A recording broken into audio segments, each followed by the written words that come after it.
Good morning dear students. आज हम कक्षा 10वीं का अगला लेसन शुरू करने जा रहे हैं। पाठ क्रमांक 10 नाम है ठेस। पूरक पठन के तौर पर हमें ये दिया गया है। इसके लेखक जो है वो फणीश्वर नाथ रेणु जी है। अभी इनके बारे में हम जानकारी प्राप्त करेंगे। इनका परिचय: जन्म 1921 पूर्णिया बिहार, मृत्यु 1977।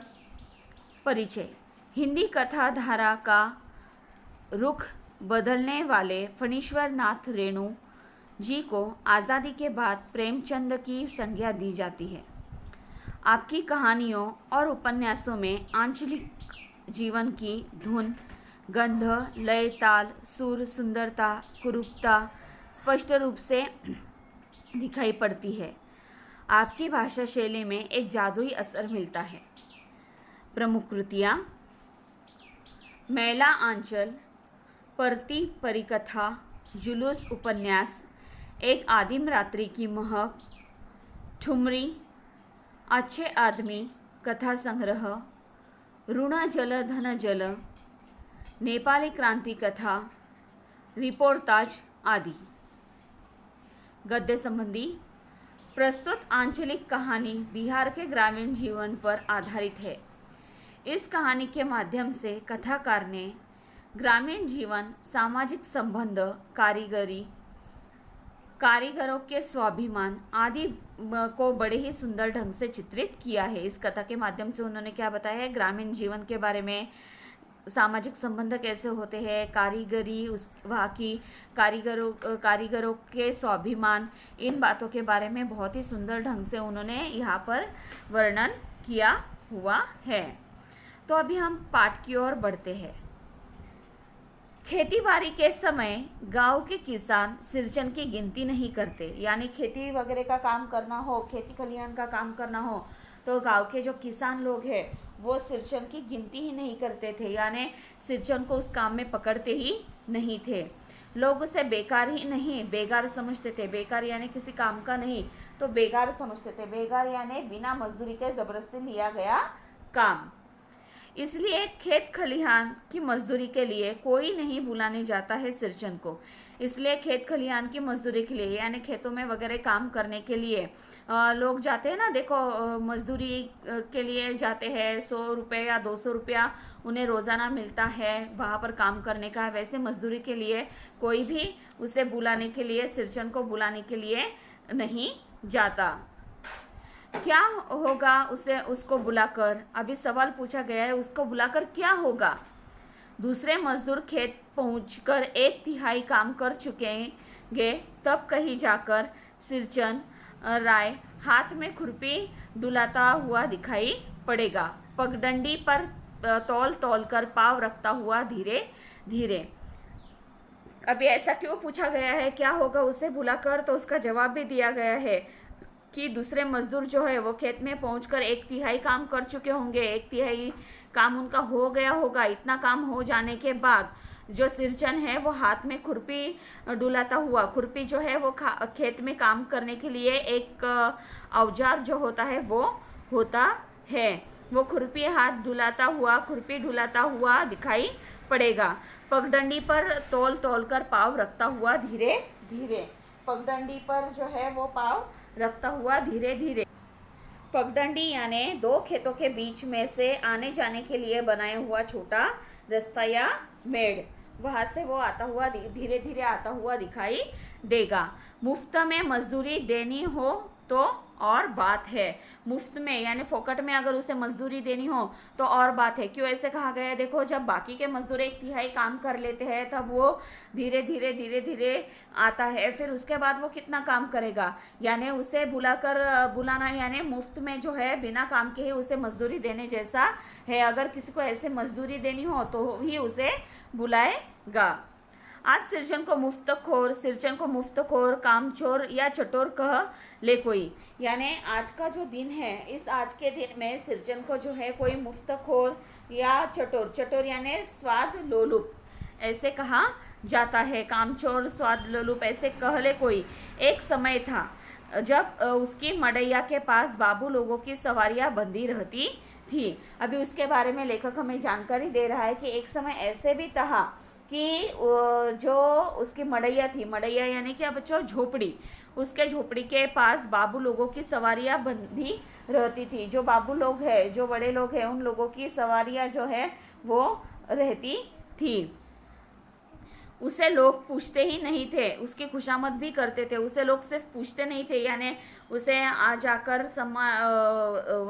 उसके साथ बात ही नहीं करते थे, तो उसकी खुशामद भी करते थे। यानी उसे खुशामद करना यानी बड़ा चढ़ाकर उसके साथ बातें करना, ऐसे भी उसकी खुशामद भी वो किया करते थे। अरे सिरचन भाई, अब तो तुम्हारे ही हाथ में यह कारागिरी रह गई है सारे इलाके में। कैसे? तो ये जो सारा इलाका है, सारा मोहल्ला जो है, जो इलाका है यहाँ का, उस सारे इलाके में सिर्फ और सिर्फ तुम्हारे ही हाथ में ये जो कारीगरी है वो रह गई है।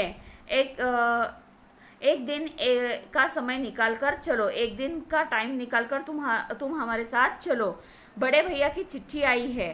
क्यों उसे वो ले जाना चाहते हैं सिरचन को अपने साथ? तो उनके जो बड़े भैया है, उस व्यक्ति के जो बड़े भैया है, उनकी चिट्ठी आई है। शहर से सिरचन से एक जोड़ चीख बनवाकर भेज दो। शहर से जो है वो सिरचन से एक जोड़ा चीख बनवाकर भेज दो। चीख यानी बांस की तिलियों का बनाया हुआ पर्दा। चीख यानी क्या? बांस की जो तिलियां होती है उनसे बनाया हुआ पर्दा, एक जोड़ वो भेज दो। इसलिए वो काम करवाना है, इसलिए उसे इसकी खुशामद कर कर वो क्या करते थे, एक दिन का समय निकाल के लिए वो कह रहे थे। मुझे याद है मेरी माँ जब भी सिरचन को बुलाने के लिए कहती, मैं पहले पूछ लेता भोग क्या क्या लगेगा। अभी यहाँ पर जो है वो लेखक जो है वो बता रहा है, याद बता रहा है कि एक मुझे याद है, यानी मेरे दिमाग में एक बात है, मुझे यह अभी भी याद आ रहा है। मेरी माँ जब भी सिरचन को बुलाने के लिए कहती, मैं पहले पूछ लेता भोग क्या क्या लगेगा, यानी खाना क्या क्या बनने वाला है। माँ हंसकर कहती, जा जा बेचारा, मेरे काम में पूजा भोग की बात नहीं उठाता कभी। तो माँ जो है वो हंसकर कह देती थी कि जा जा बेचारा, मेरे काम में, बेचारा यानी कौन? सिरचन, मेरे काम में पूजा भोग की बात नहीं उठाता। यानी जब भी मैं उसे काम बताऊँ तो वो खाने पीने की बातें बीच में नहीं करता। पड़ोसी गांव के पंचानंद चौधरी के छोटे लड़के को एक बार मेरे सामने ही बेपानी कर दिया था सिरचन ने। यहाँ पर जो है वो अभी ये बात बता रहा है, उसे जो समझ में आ रही है कि जो पड़ोसी गांव है, उस पड़ोसी गांव में पंचानंद चौधरी ये जो व्यक्ति है, उनके छोटे लड़के को एक बार मेरे सामने ही, यानी लेखक के सामने ही बेपानी कर दिया था। बेपानी करना यानी बेइज्जत करना, बेइज्जत कर दिया था सिरचन ने, यानी सामने ही, मुंह पर ही उसने बोल दिया था। देखा जाए तो इससे क्या पता चलता है, मुंह तोड़ जवाब देने वाला ऐसा सिरचन का स्वभाव था। तुम्हारी भाभी नाखून से कर तरकारी परोसती है और इमली का रस डालकर कढ़ी तो हर मामूली लोगों की घरवालियां बनाती हैं। तुम्हारी भाभी ने कहा से बनाना सीखी है, यानी मुंह पर उसने क्या किया था, उसके भाभी के बारे में बात की थी। उसने कहा था कि तुम्हारी भाभी जो है वो नाखून जो है वो नाखून से खाट कर यानी क्या, थोड़ा सा, बहुत ही थोड़ी सी तरकारी परोसती है और इमली का रस डालकर कढ़ी तो हर मामूली लोगों की घरवालियां जो है वो बनाती है। तुम्हारी भाभी ने कहाँ से बनाना सीखी है, यानी उसने ठीक नहीं बनाई होगी। तो वो कहता है कि तुम्हारी भाभी ने ये ऐसे खाना बनाना कहाँ से सीखा है, ठीक से नहीं बनाया होगा, तो वो उसे पूछता है। यानी यहाँ से हमें इस वाक्य से हमें समझ में आता था कि सिरचन का जो स्वभाव था वो मुंह पर सब कुछ बोल देने वाला था, सीधे बोलने वाला व्यक्ति वो था।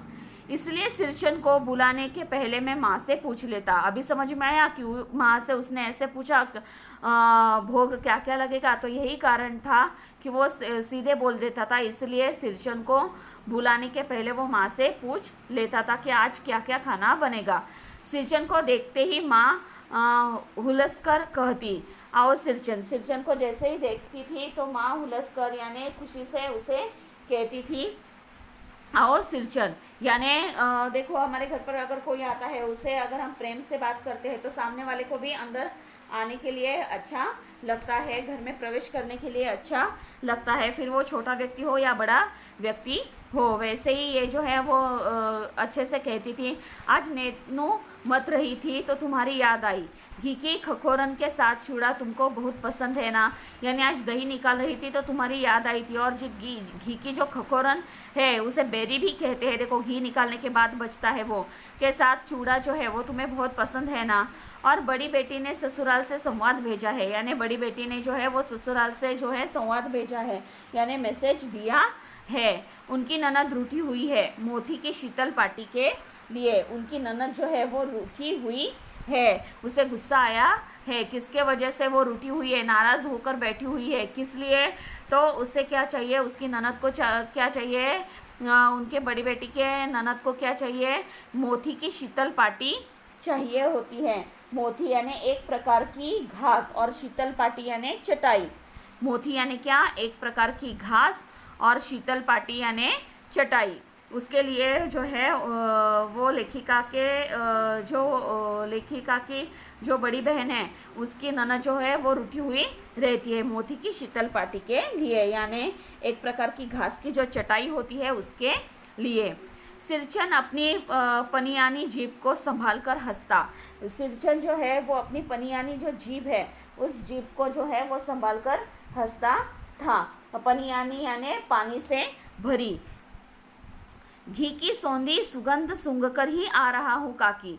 घी की सौंधी सुगंध यानी घी की जो बहुत अच्छी खुशबू आ रही है उसे सूंघकर ही मैं यहाँ पर आ रहा हूँ काकी। नहीं तो इस शादी ब्याह के मौसम में दम मारने की भी छुट्टी कहाँ मिलती है। फिर वो क्या कहता है, वही ना, आज जो शादी ब्याह का मौसम चल रहा है, ऐसे मौसम में दम मारने की भी जगह कहाँ पर मिलती है, यानी थोड़ा भी आराम करने की का वक्त भी कहाँ पर मिलता है। लेकिन आपके यहाँ का घी की बहुत अच्छी खुशबू आ रही है, इसलिए मैं यहाँ पर आया हूँ। सिरचन जाति का कारीगर है, मैंने घंटों बैठकर उसके काम करने के ढंग को देखा है। यानी सिरचन जो है वो जाति का कारीगर है, यानी उस कारीगरी में वो बहुत ही माहिर ऐसा बन चुका है। मैंने घंटों बैठकर उसके काम करने के ढंग को देखा है, उसका काम करने के तरीके को, किस प्रकार सिरचन जो है वो काम करता है, उसे लेखक ने घंटों बैठकर देखा है। एक एक मोती और पटेर को हाथ में लेकर बड़े जतन से उसकी कुच्ची बनाता। वो क्या करता था, एक एक मोती जो है यानी एक प्रकार की घास जो है उसको हाथ में लेकर, उसे हाथ में एक एक मोती को हाथ में लेकर जतन से यानी बहुत ही अच्छे तरीके से उसकी कुच्ची बनाता। फिर कुच्चियों को रंगने से लेकर सुतली सुलझाने में पूरा दिन समाप्त। काम करते समय उसकी तन्मयता में जरा भी बाधा पड़ी कि गेहूं सांप की तरह फुफकार उठता। फिर किसी दूसरे से करवा लीजिए काम। सिरचन मुंहजोर है, कामचोर नहीं। देखो सिरचन जो है वो कुचियों को रंगने से लेकर सुतली सुलझाने में जो पूरा दिन जो है उसका समाप्त हो जाता था। फिर काम करते समय उसकी तन्मयता जो थी, या तन्मयता यानी वो काम करते समय जो है वो पूरी लगन के साथ काम करता था, पूरे लगन से काम करता था, और उस काम करने में ज़रा भी बाधा पड़ी यानी थोड़ा भी डिस्टर्ब हुआ तो गेहूं सांप की तरह वो क्या करता था, फुफकार उठता था, यानी क्रोधित हो उठता था। फुफकार उठता था यानी क्या, क्रोधित हो उठता था। फिर किसी दूसरे से करवा लीजिए काम। सिरचन मुंहजोर है, कामचोर नहीं। फिर किसी दूसरे से, और उसे गुस्सा आ जाए तो वो कहता था कि किसी दूसरे से आप क्या करो, ये काम करवा लो, मैं नहीं करने वाला, किसी दूसरे से आप ये काम करवा लो। सिरचन मुंहजोर है, कामचोर नहीं। सिरचन मुंहजोर है यानी मुंह फटा है, जो मुंह में आए वो बोल देगा, मुंह से बकबक करने वाला है, लेकिन कामचोर नहीं यानी काम से जी चुराने वाला व्यक्ति नहीं है। बिना मजदूरी के पेट भर भात पर काम करने वाला कारीगर। दूध में कोई मिठाई न मिले तो कोई बात नहीं, किंतु बात में ज़रा भी झाला वह नहीं बर्दाश्त कर सकता।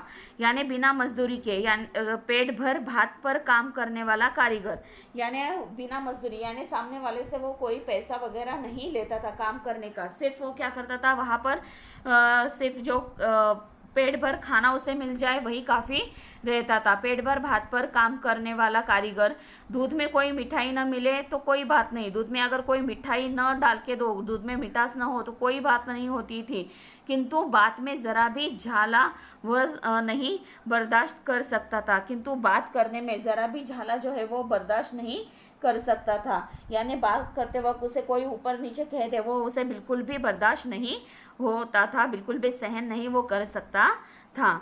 सिरचन को लोग चटोर भी समझते हैं।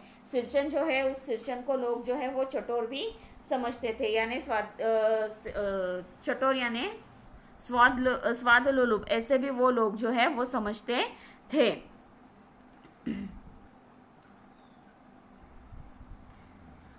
तली बघारी हुई तरकारी, दही की कढ़ी, मलाई वाला दूध, इन सब का प्रबंध पहले कर लो, तब सिरचन को बुलाओ, दुम हिलाता हुआ हाजिर हो जाएगा। यहाँ पर खाने की अच्छी अच्छी अगर चीज़ें आप यहाँ पर रख दो तो सिरचन जो है वो धूम हिलाकर हाजिर हो जाएगा, यानी जल्दी से वहाँ पर आ जाएगा। ऐसे सिरचन के बारे में यहाँ पर बतलाया है। खाने पीने में चिकनाई की कमी हुई कि काम की सारी चिकनाई खत्म। खाने पीने में चिकनाई की कमी हुई यानी खाने पीने में उसे अच्छा खाना नहीं मिला तो उसका असर सीधा काम पर भी होता था। काम की सारी चिकनाई खत्म यानी अच्छा काम होना भी क्या हो जाता था, खत्म हो जाता था। देखो वो क्या मांगता था, सिर्फ कोई अगर कहीं पर घर पर जाकर वो कोई काम कर कर दे रहा है, कुछ बनवा कर दे रहा है तो उसके बदले उसे पैसे नहीं चाहिए रहता था, सिर्फ खाना, पेट भर खाना खाने को उसे चाहिए रहता था। फिर अगर उसके पसंद का हो तो वो बहुत ही अच्छे से दौड़कर वहाँ पर आ जाता था। और अगर खाने में अगर आप चिकनाई ख़त्म कर दी यानी ठीक से खाना उसे नहीं दिया तो क्या हो जाता था, सीधा असर वो काम पर भी करता था, वो ठीक से काम नहीं करता था। काम अधूरा रख कर उठ खड़ा होगा। आज तो अब अधकपाली दर्द से माथा टनटना रहा है। देखो खाना अगर ठीक नहीं हुआ तो वो क्या करता था, काम अधूरा रखकर यानी काम वैसे ही आधा छोड़कर उठ खड़ा होगा यानी उठकर खड़ा हो जाएगा।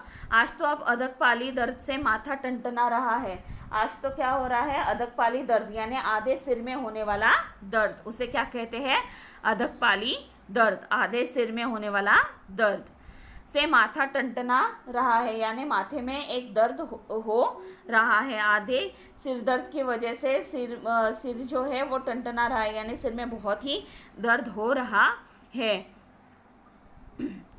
थोड़ा सा रह गया है, किसी दिन आकर पूरा कर दूंगा। थोड़ा सा ही काम बच गया है, किसी और दिन आकर पूरा कर दूंगा। किसी दिन मानो कभी नहीं, यानी देखो अगर उसे सच्ची में आधे सिर में दर्द हो रहा हो तो वो क्या कहेगा, आज तो इतना ही काफ़ी करता हूँ लेकिन कल आकर मैं काम पूरा कर लूँगा। लेकिन वो क्या कहता था, अगर खाना ठीक से नहीं दिया, उसके साथ ठीक से बर्ताव नहीं किया तो वो उठकर खड़ा रह जाता था, आधा सिर दुख रहा है ऐसे बताता था और कभी किसी और दिन आकर पूरा कर दूंगा यानी किसी दिन आकर यानी क्या, कभी नहीं। फिर वो उस व्यक्ति के घर में कभी नहीं जाता था और उसका काम कंप्लीट कर कर भी नहीं देता था। बच्चों यहाँ पर जो है वो सिर्फ और सिर्फ क्या करता था, पेट भर खाना खाने की ही उम्मीद उसकी थी। अगर वो ठीक से ना मिले तो वो सीधा काम पर उसके असर रहता था।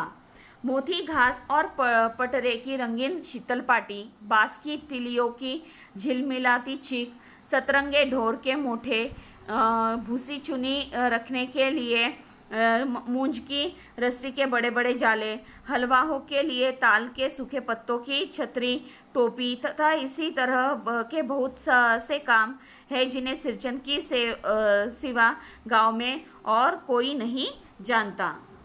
सिरचन जो है मोती घास और पटरे की रंगीन शीतल पाटी, मोती यानी क्या, एक प्रकार की घास, शीतल पाटी यानी रंगीन शीतल पाटी यानी चटाई, यानी एक प्रकार के घास की रंगीन चटाई, बांसी की तिलों की झिलमिलाती चीख यानी जो बांस की तिलियों का बना हुआ पर्दा जो होता है वो, भूसी चुनी रखने के लिए मूंजी के रस्सी के बड़े बड़े जाल यानी यहाँ पर जो है वो भूसी चुनी, यहाँ पर भूसा या चने, मटर, गेहूँ आदि के दानों का छिलका निकालकर वो रखने के लिए जो है वो बने बड़े बड़े जाले, हलवाहों के लिए ताल के सूखे पत्तों की छतरी, टोपी तथा इसी तरह के बहुत से काम है जिन्हें सिरचन के सिवा गांव में और कोई नहीं जानता। ये जो सारे काम हैं, इन कामों को करना सिर्फ और सिर्फ जो है वो सिरचन जानता था। उसके अलावा और दूसरे किसी को भी ये काम गांव में करना आता नहीं था।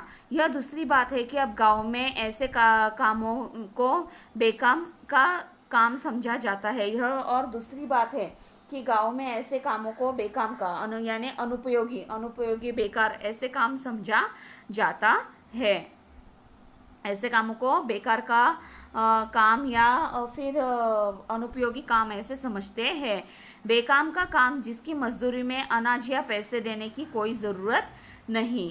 पेट भर खिला दो, काम पूरा होने पर एक हाथ पुराना धुराना कपड़ा देकर विदा करो, वह कुछ भी नहीं बोलेगा। देखो, वो जो काम करता था जिसमें मजदूरी में अनाज या पैसे देने की ज़रूरत नहीं होती थी, सिर्फ उसे पेट भर खाना खिला दो और काम जैसे ही पूरा हो जाएगा वैसे ही काम पूरे होने पर एक हाथ पुराना धुराना यानी जो पुराने कपड़े हैं वो कपड़े उसे देकर विदा करो, यानी उसे कपड़े देकर उसे जाते समय पुराने कपड़े जो है वो दे दो। वो कुछ भी नहीं बोलेगा, यानी नए क्यों नहीं दिए वगैरह ऐसा कुछ भी नहीं बोलेगा। सिर्फ पेट भर खाना चाहिए रहता था काम करने को और सिर्फ जाते समय कपड़े। फिर वो पुराने भी मिले तो उसे उसमें कोई एतराज़ नहीं था, वो बिना कुछ बोले वहाँ से जाता था।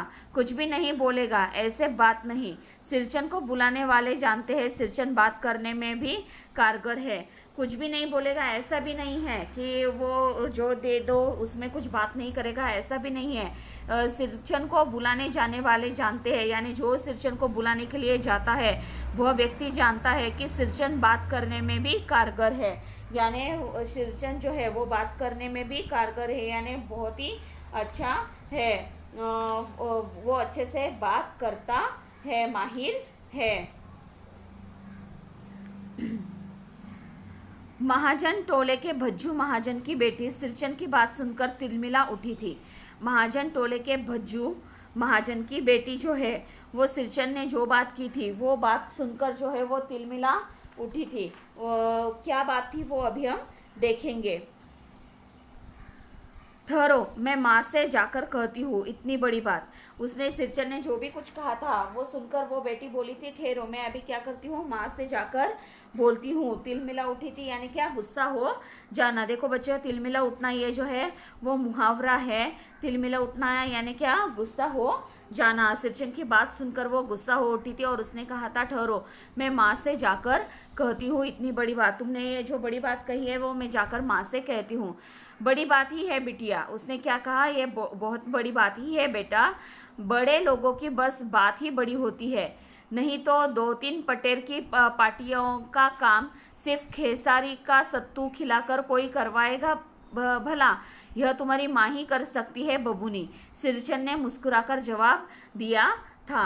सिरचन ने क्या किया था, जाकर कह दो तुम्हारी माँ से, और क्या कहने के लिए कहा था वो भी उसने कह दिया था। उसने मुंह पर उसे जवाब दिया था कि बड़े लोगों की सिर्फ बातें ही बड़े होती है, वरना 2-3 पटरे की पार्टियों का काम सिर्फ खेसारी का सत्तू खिलाकर कोई करवा लेता है भला?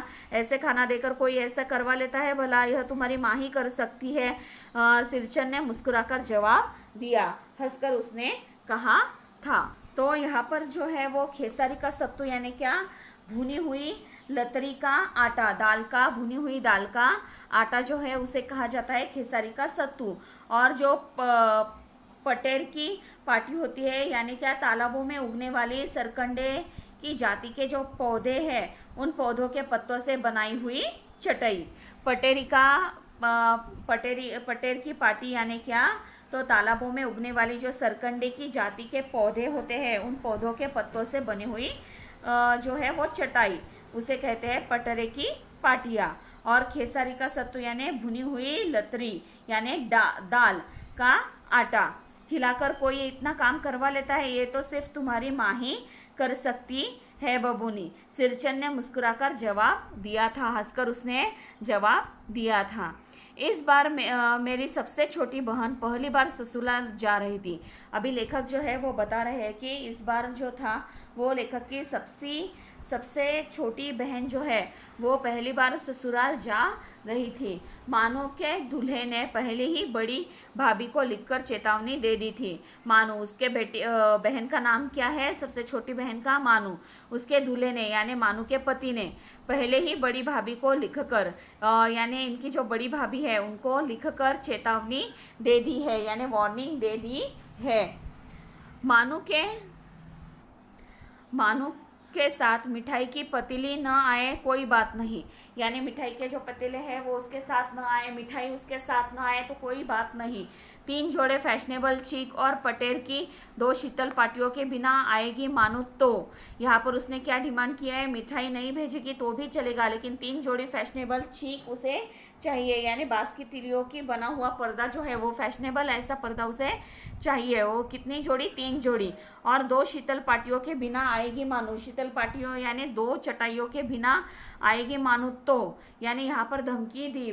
यहाँ पर जो है जो हमारी परंपरा थी कि मायके से जब ससुराल जाती है तब उसके साथ कोई ना कोई चीज़ ये भेज देना चाहिए।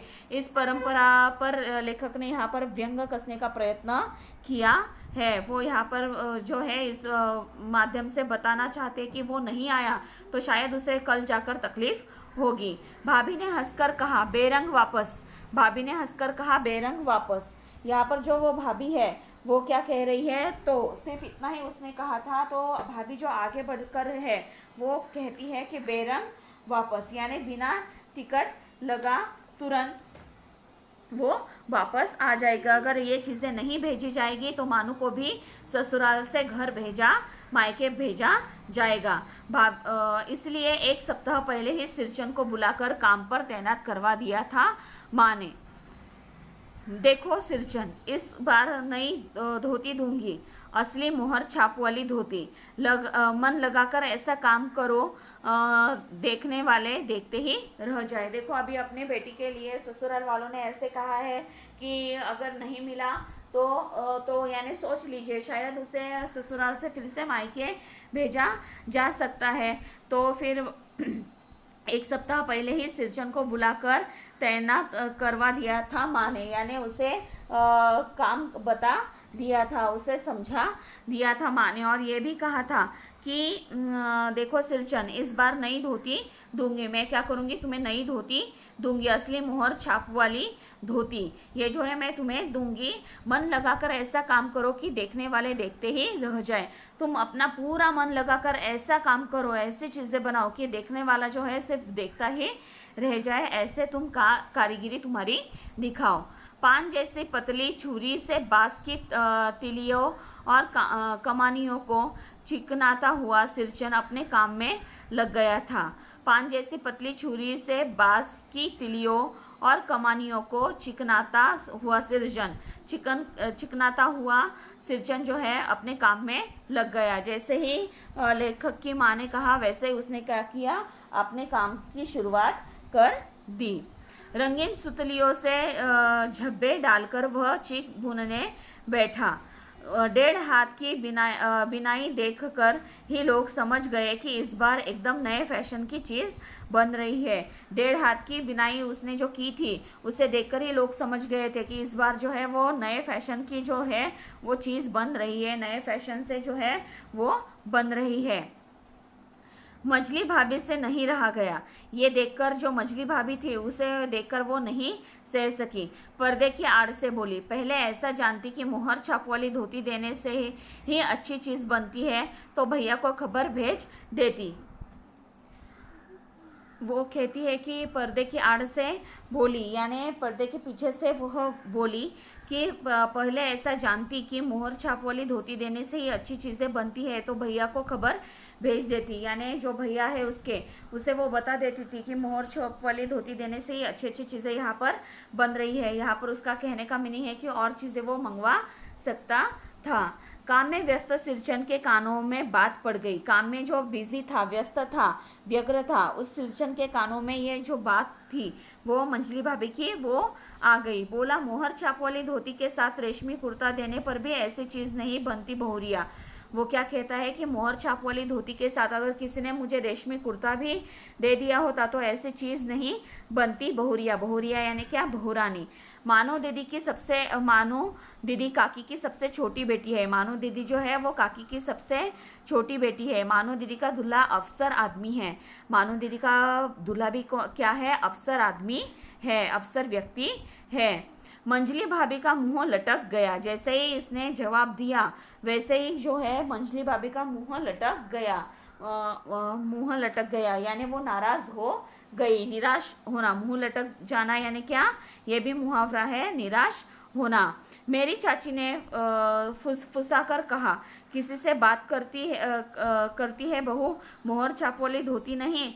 किसी से बात करती है बहू, मोहर छाप वाली धोती नहीं, मूंगिया लड्डू। बेटी के विदाई के समय रोज़ मिठाई जो खाने को मिलेगी, देखती है ना। यानी वो क्या है, वो जो छोटी चाची होती है उसे भी अच्छा नहीं लगा तो वो कहती है कि तुम किससे बात कर रही हो बहू, वो तो वैसा ही है। अगर मोहर छापोली धोती नहीं मूंगिया लड्डू, मोहर छापोली धोती नहीं मूंगिया लड्डू, यानी बेटी की विदाई होगी तब तक जो है मिठाई रोज़ खाने को उसे मिल जाएगी। देखती है ना, यानी तुम देख रही हो ना।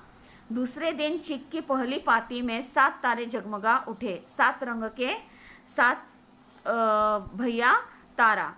अपने काम में मगन सिरचन को खाने पीने की सुध नहीं रहती। दूसरे दिन ही जो चिक था, पर्दा था, उसकी पहली पाती में 7 तारे जगमगा उठे। 7 रंग के 7 तारे वहां पर जगमगा उठे। 7 भैया तारा, ऐसे उसने कहा। अपने काम में मगन सिरचन को खाने पीने की सुध नहीं रहती, यानी वो इतना व्यस्त हो जाता था तो उसे जो खाने पीने के सुध यानी खाने पीने की याद भी उसे काम करते वक्त रहती नहीं थी। चिक में सुतली के फंदे डालकर उसने पास पड़े सूप पर निगाह डाली। चूरा और गुड़ का एक सूखा ढेला। चिक में सुतली के फंदे जो है वो डालकर उसने पास में जो थाली पड़ी थी उस पर सूप पर पड़ा था, उस पर निगाह उसने डाली।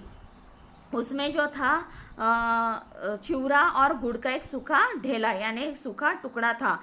मैंने लक्ष्य किया, सिरचन की नाक के पास से 2 रेखाएं उभर आई। यानी लेखक ने लक्ष्य किया, यानी लेखक ने वह देखा कि सिरचन के नाक के पास से 2 रेखाएं उभर आई, यानी वो थोड़ा नाराज हो गया। मैं दौड़कर माँ के पास गया। लेखक जो है वो दौड़कर माँ के पास चला गया। माँ, आज सिरचन को कलेवा किसने दिया, यानी नाश्ता किसने दिया? सिरचन को नाश्ता जो है वो किसने दिया? सिर्फ चूरा और गुड़।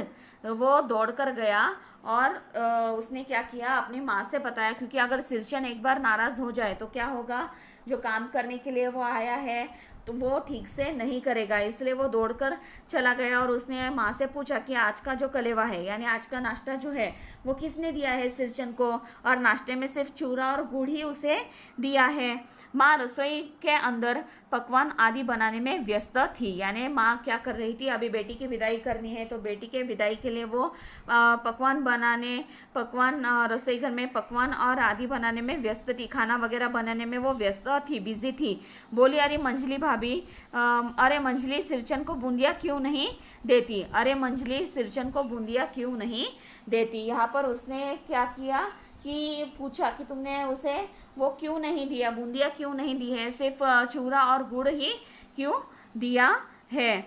यहाँ पर देखो, ये जो पाठ है इस पाठ के माध्यम से हमें कारीगर व्यक्तियों के जीवन के बारे में यहाँ पर समझ में आ रहा है। प्रस्तुत कहानी में जो सिरचन है वो कैसा है, स्वाभिमानी कारीगर है और परिवार में अकेला ही है। उसकी कारीगरी बहुत ही मशहूर है और पूरे गांव में वही एक व्यक्ति है।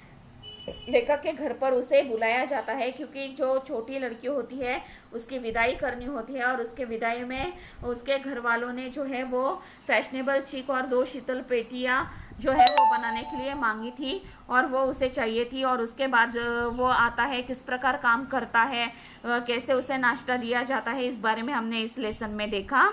तो हम यहीं पर रुकते हैं, आगे का लेसन नेक्स्ट वीडियो में देखेंगे। Thank you.